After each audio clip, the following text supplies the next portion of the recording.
What's Earl Skakel in the building? It is 4:08,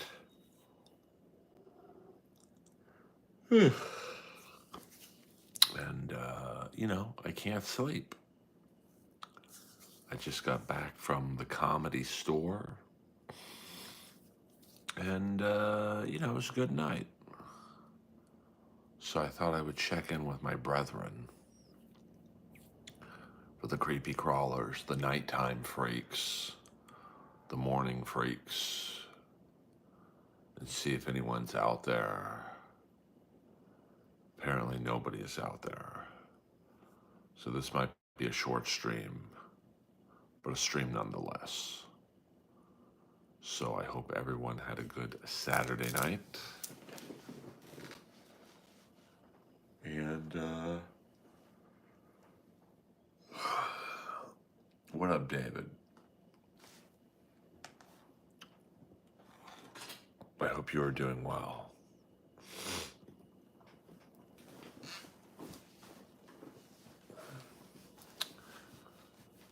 This is what happens when a stand-up comic has a good set.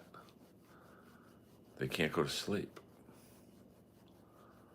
So my loss is your gain. Lois, my dog, is sound asleep. And, whoa. David coming in hot with a very lovely $5 super chat. Have a wonderful day.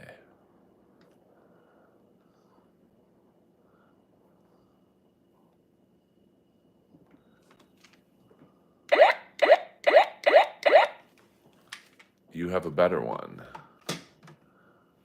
And thank you very much for your generosity. I don't do these streams for money, but every now and then it's nice to get a tip, if you will. So I appreciate that.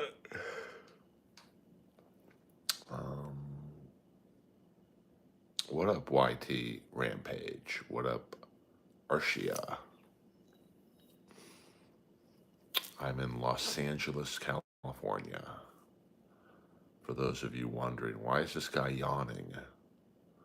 He literally just started his stream. Well, it's also 4:10 in the morning. So please hit the like and subscribe button. It helps me crack the algorithm.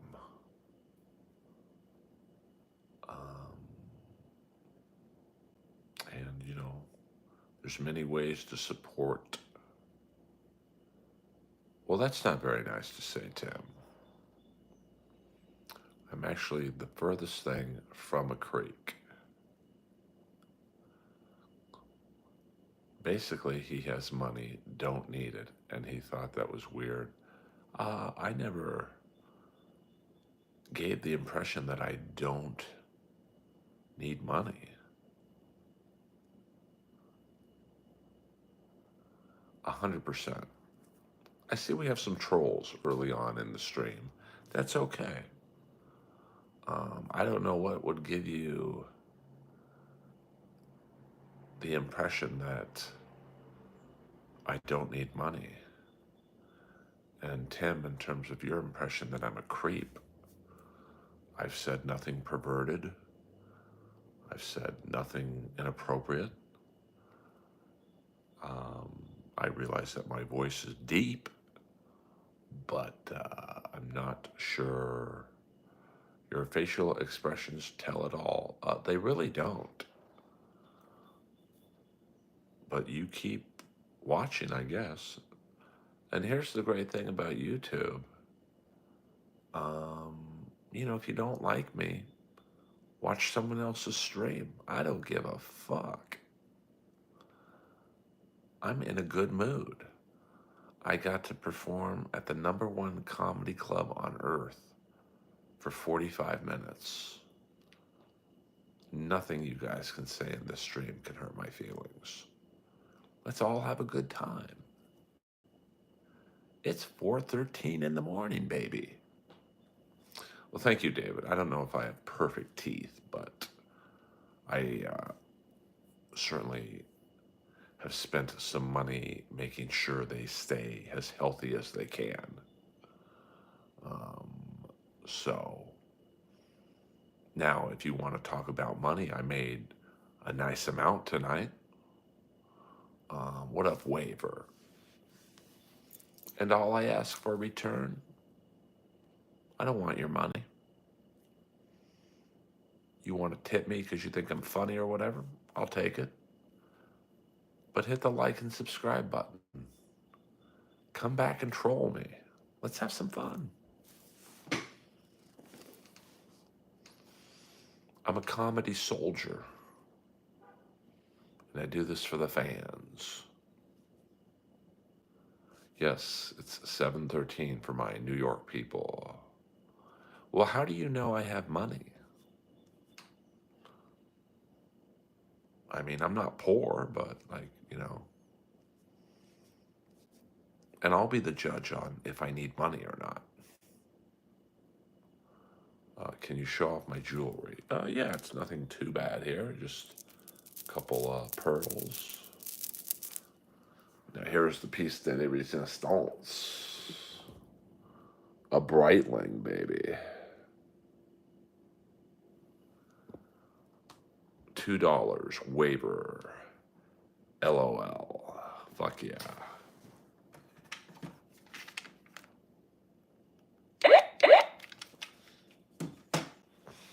I don't want to wake up Lois. Well, I don't know what poor is. I don't know what rich is, to be honest with you. Now, when I wake up tomorrow morning and I'm hungry, I can take my dog to the supermarket and we can buy a meal. So to me, I'm rich.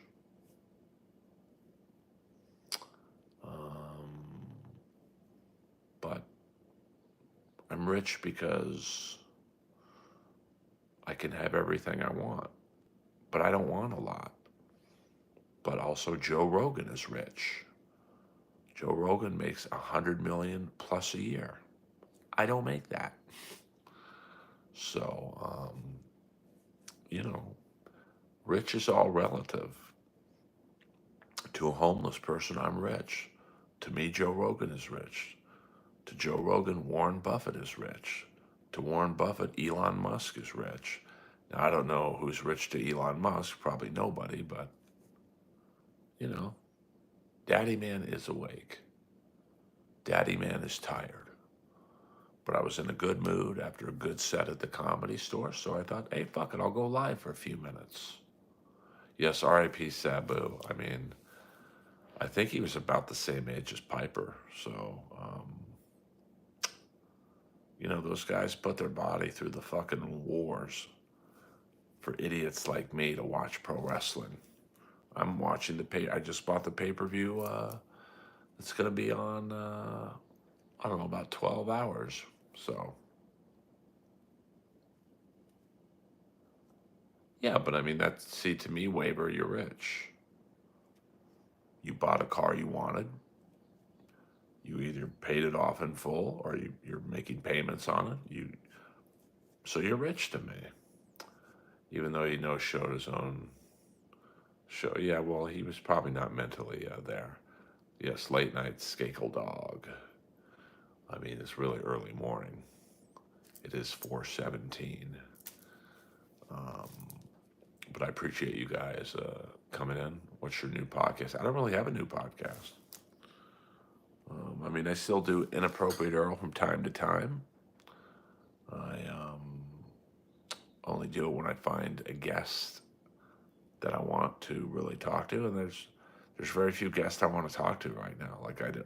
I used to wake up going, I want to talk to the bad guy from Superman 2. Let me go find out if he's alive.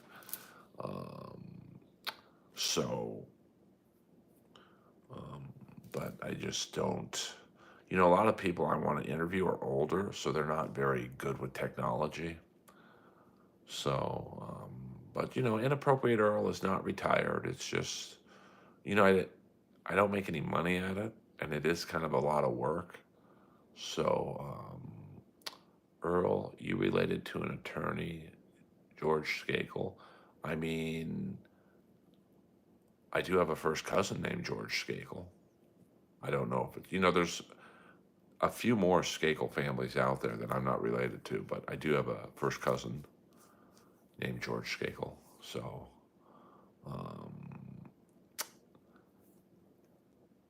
I might be, there might be more than one George Skakel though. So, I'm not sure.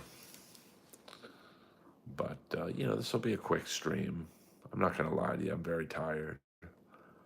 But it's a weird kind of tired. Like I can't sleep. I was 9 years old when Bill and Ted's Excellent Adventure came out. Do you remember what you were doing? That came out in 1991, or is that the sequel? 1989. Um, yeah, I don't. I'm straight edge, baby. So, um, 1989, I was 21 years old, working at a Family Fitness Center in Beverly Hills. To me, that was the greatest job on earth.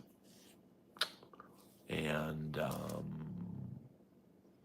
this is the year I lost my virginity to a girl I still talk to. Now, we don't talk a lot, but, we got any weird stories about working there? Not really weird. I do think probably the funniest one is my first day on the job. I was being trained as a fitness trainer. So I get there, I sign all the paperwork, and my boss, who's actually Dean Martin's daughter, Dina Martin, she goes, "Go downstairs, and your Stanley, your trainer, will get you started." So I go downstairs, and there's this gigantic black guy asleep on a life cycle. And I tap him on the shoulder. I'm like, "Hey, man, I think you're supposed to train me." And it was Stanley Wilson, the Cincinnati Bengals football player who I guess the night before the Super Bowl did all this cocaine and couldn't play in the game. So that's my one Family Fitness Center story. I mean, I'm trying to think of other. I did get into a fight with a kid from the Wonder Years, Jason Hervey. We were playing volleyball and we got into it. Volleyball was basically volleyball inside of a racquetball court. Good for you, David. And you could use, it was like racquetball but volleyball, so there's a volleyball net in the middle of a racquetball court. And funny thing is, we're friends now. Nick Swartzen, love that guy, the old school. Yeah, Nick is the reason I got in the movie Benchwarmers. So he wrote that part specifically for me. And I love Nick Swartzen. I don't see him a lot, although when he is in town, I think every now and then I run into him at the vitamin store. So I like Nick. Very nice guy. So, he gave me my start really in movies and TV and whatnot. So I'll always have some love. Does Chad hold your relationship with Nick above your head? Not really. I mean, I don't talk to Chad that much, to be honest with you. I mean, we're friends and all, but I mean, it's never once come up between us. I mean, I think the last time I talked to Chad was maybe a few months ago on the phone. Um, so I just, Chad's too deep into that Dabbleverse stuff, um, and I'm just not into it, And we, I mean, we're friends still, We've never had a problem, but I don't even like doing shows with him right now, just because all the people who snipe and clip and watch other people's shows, you're not going to tee off on me. You got something bad to say it to my face. Uh, well, David, it really wasn't up to me. I mean, I don't know. I just peaked later on in life with girls, to be honest with you. What up, Shandy girl? No, I didn't hold out. Oh, I know enough about comedy. I'd be a good booker, but then I would have to stop doing stand up. I don't think Kevin is intimidated by me. I mean, I think he respects me, but I don't talk to him that much. I mean, the last time I spoke with Kevin, I texted him I was sorry about his brother, and that's all. I mean, whether you like Kevin or not, you lose a family member, you're sad. I mean, Kevin Play is a big you know, bad guy, but he's probably sad his brother passed. So um, Kevin looks like a mummy or something. Well, I really don't want to know what you people think I look like. Earl, your thoughts on Joey Diaz? I love Joey. He's always been good to me. Always been a straight shooter. Um, had a good time on his podcast a couple years back. So I've got a lot of love for Joey. Trollmonger, $1.99, just giving me money. Isn't this funny? Like I wasn't even gonna go live, and I made more money in 17 minutes than I did the hour stream I did earlier today. Thank you, Trollmonger. My window's open, or else I'd give you the full ray gun. Um, I mean, I love telling people about comedy. It's as someone who's done it for 25 years, I think I have some good insight into it. Um, what, where it's headed, and who knows where it's headed. But you've got shows like Kill Tony and Roast Battle's still going strong. So I think politically incorrect humor is coming back, or it's already here. And oh, thank you, Waver. I mean, my streams are um, meant to be fun.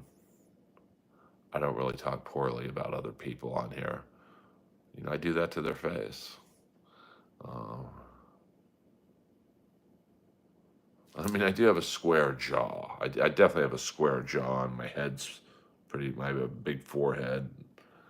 Um, I do have manly features. I've never tried to write jokes through AI.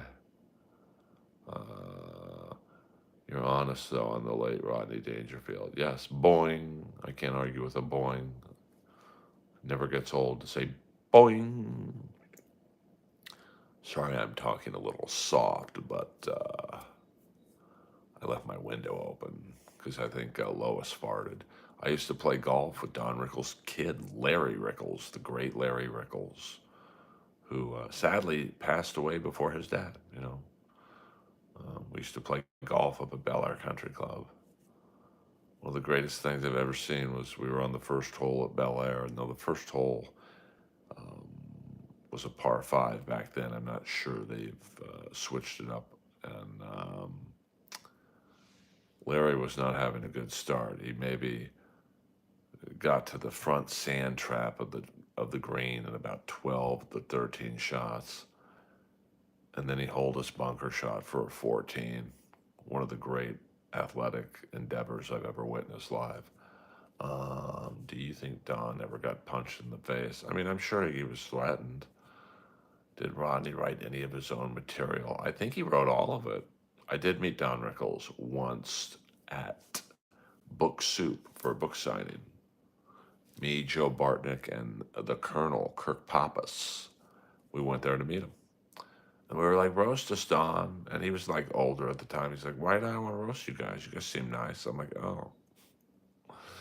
Um, yeah, I mean, I think Don Rickles, for me, was the GOAT. But, if you don't like roast comedy, you probably don't like Don Rickles.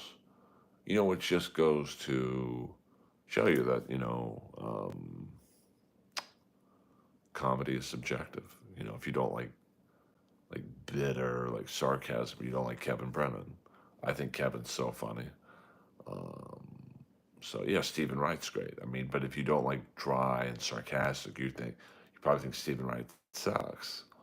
Um, if you don't like act out humor, you don't like Dan Cook or Chris D'Elia.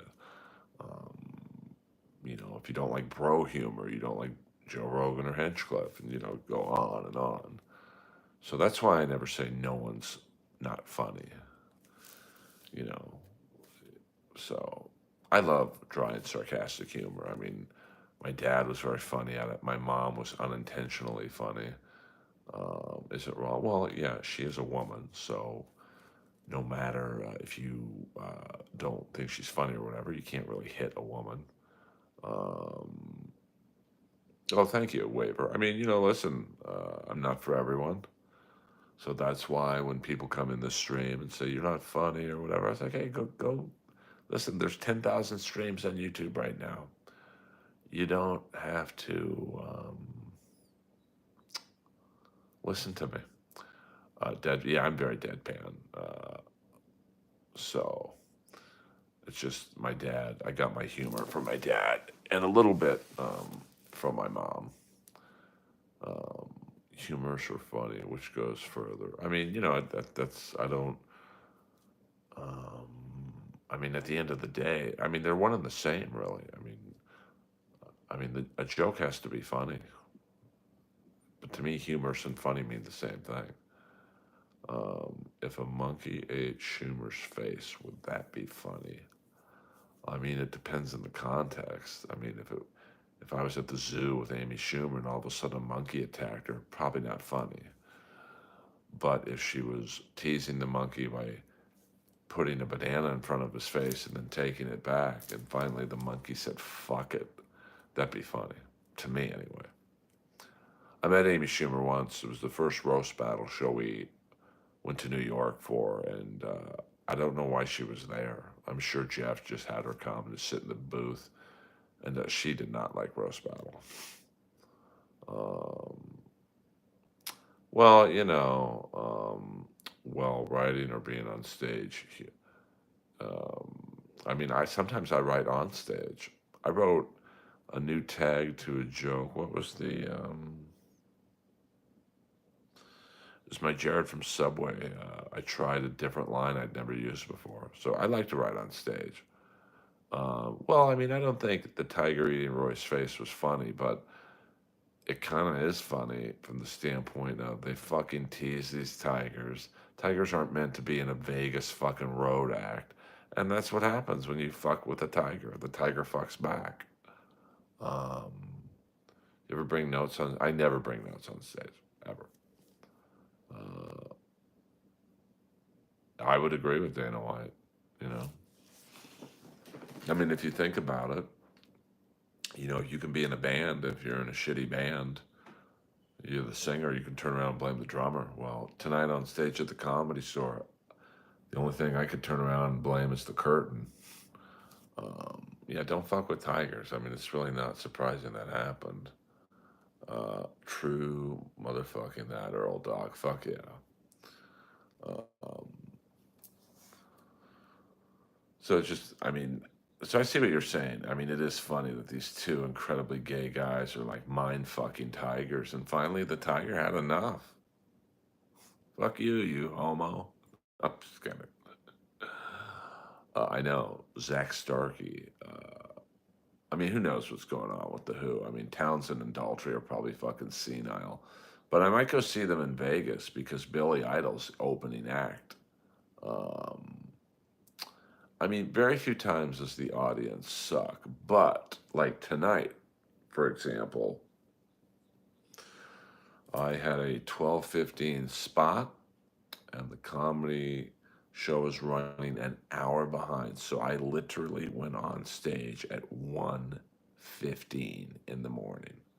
So they had been in the room by that point, 10 o'clock. So by the time I got on stage, they were sitting in their seats or waiting in line for 3 hours and 15 minutes. So I understood why they kind of sucked, but I had such a good set. I just overtook them. I said, you're either with me or you're against me. Now let's fucking do it. You paid a lot of money to be here, so let's fucking get it going. So, is it hard to sleep after doing stand up? Yeah. I mean, like right now it's 4:30 in the morning. I'm exhausted. but I also can't sleep because I have a little bit more of adrenaline to get rid of. So I thought, you know what? I'll do this stream. We'll do another 5 minutes. I'll take Lois for one more walk and then go to sleep. Wake up around 11 or noon and start over. Comedy is a very repetitive business. How many Celsius drinks did you have today? I probably had two or three, not that many. Um, yeah. I mean, I know that stuff is pretty bad, but if that's the worst thing I put in my body, I can live. I mean, a bad night keeps you up too. Uh, yeah, well, Gino's pretty controversial. But there's people who like that shit too. Like Gino, Gino will drop an N bomb, and you know, people like that stuff. So there's all kinds of humor out there. So you have no excuse to not find it. Um, so I think Gino is still in LA, but I have not seen him. I thought I might see him at the Comedy Store tonight, but I did not. So there you go. We'll go another 2 more minutes, guys. Do a nice tight half-hour stream, and then I think I finally feel the adrenaline leaving my body. You should have Michael Richards open up for you. I mean, that would be pretty funny. I should interview him, because he is also in an episode of Miami Vice. It's a great episode. It's the one where Bernard King is in on the fix, and his father is played by Bill Russell. So, but that'd be an interesting interview. Now he probably doesn't want to talk about what you guys want me to ask him about, but I mean he gets it. I mean, dude, he never has to do another gig in his life. You know how much money he makes in residuals on Seinfeld? Like, wow. The last time I saw Brian Posehn was me, him, and Ian Bagg sat next to each other at Judas Priest, but that's like, fuck, 20 years ago, maybe. And funny enough, I saw Ian Bagg tonight. So, yeah, Jerry is a billionaire, but Michael Richards ain't hurting for money either. I mean, I'm going to guess. I mean, Seinfeld's been in constant syndication. I mean, he probably makes,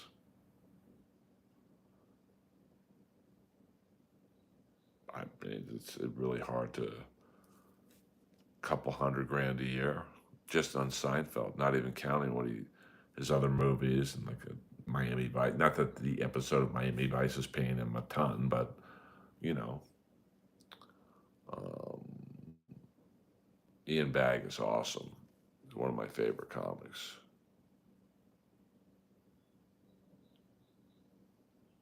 Oh, I did not know that, David. What percent do residuals give a year? Well, it's not really a percentage. It's, like because I was the star of the Jellies, I get a lot more than, say, I'm Dying Up Here, where I was just a recurring character. So it depends on your role. So I don't think he does. I don't think Ian Bagg has a brother named Ball Bag. All right, you guys, I think that's a good note to end on. Hit the like and subscribe button if you have not done so already, but I'm pretty sure everyone in here, yeah, I do Slop Quest from time to time. I just, I'm at the point now where, Slop Quest is done in Burbank, and for me to get to Burbank at, say, 1 p.m. I think they do it on Wednesdays, it takes me fucking almost 45 minutes to an hour. And then it takes me another 45 minutes to an hour. It's just like 2 hours an hour, and it's like 3 hours of nothing, like not getting paid a penny. I'd rather do this stream, but I love those guys. Earl, do you believe that stuff underneath the pyramids is real? I don't know what you're talking about, Michael, but I'm going to sleep now. We'll talk about it tomorrow. I'll stream at some point tomorrow. This has been Earl Skakel. Thank you very much for tuning in. Uh, true, no worries. Just enjoy your stories on there and how much you make do it. Mad with Predator quotes. Oh yeah, I mean I love those guys. I just I finally um, just had to make a decision of I'm, I'm done working for free. And not that I want those guys in particular to pay me. I don't. Not with O'Neill and DeWitt, but like I'm done. Driving an hour each way and then do a pod for an hour for no money. I mean, I'm losing money in gas. I used to do a show Monday nights in Redondo Beach, Ponchos, and it's a nice show, but like I think they just had their 500th show. I think I've done probably 50, and no money. I probably spent literally $1,000 in gas. I'm just done doing that shit. You and Leslie Jones should reenact. You son of a bitch. That's my favorite move right now in AEW. The Outrunners, their finishing move is they look into the camera and go, "You son of a bitch." They do the handshake and then they do a double elbow drop. Earl Skakel over and out.